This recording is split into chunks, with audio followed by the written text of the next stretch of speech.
Here we go, here's my favourite recipe for smoking bishop, mulled wine.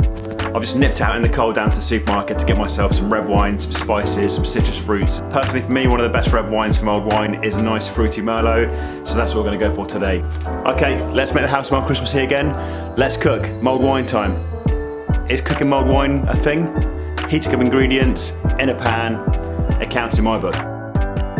Okay, so a nice winter quickie today. Mulled wine dates back to the ancient Greek and Roman times where they used to use up leftover wine and then stew that with fruits. It didn't really become a Christmassy thing until it got to the time of Charles Dickens.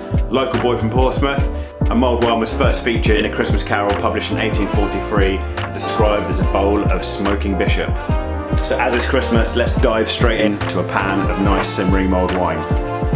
This, tied up with the mince pies, is going to make your house smell Christmassy as. Fruit first, we're going to cut up one medium-sized juicy orange. Then next up we're going to take a heavy base pan and we're going to add 40 seeds of nice Merlot wine.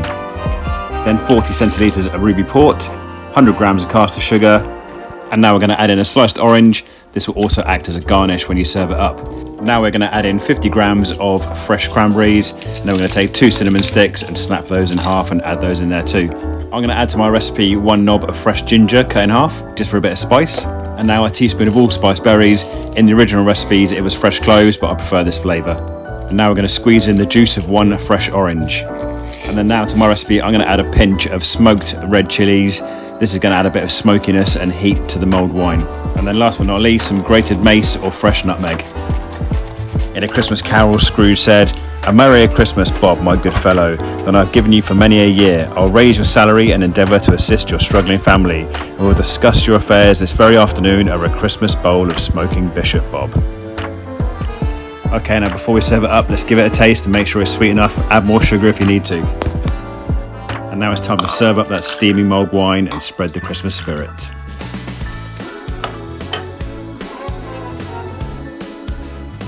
And there we have it, a beautiful aromatic mulled wine. House smells incredible. Okay, let's give it a taste. Oh, it's just incredible. One of the best parts of Christmas, making homemade mulled wine. Delicious, aromatic, rich, little kick there at the background. Ginger and there's little smoked chili to kind of give you that background flavour of a log fire burning. Very Christmassy, very delicious. And that's it. Thank you for watching. If you've got any value from the video, please give me a subscribe and a like. That'd be much appreciated, especially as it's Christmas. Come on. Thank you for watching, and I'll see you in the next video. If you like mulled wine and you like the taste of Christmas, then you have to make these mince pies next. You don't have to, but they're delicious. Click the like on the like button. Click the like.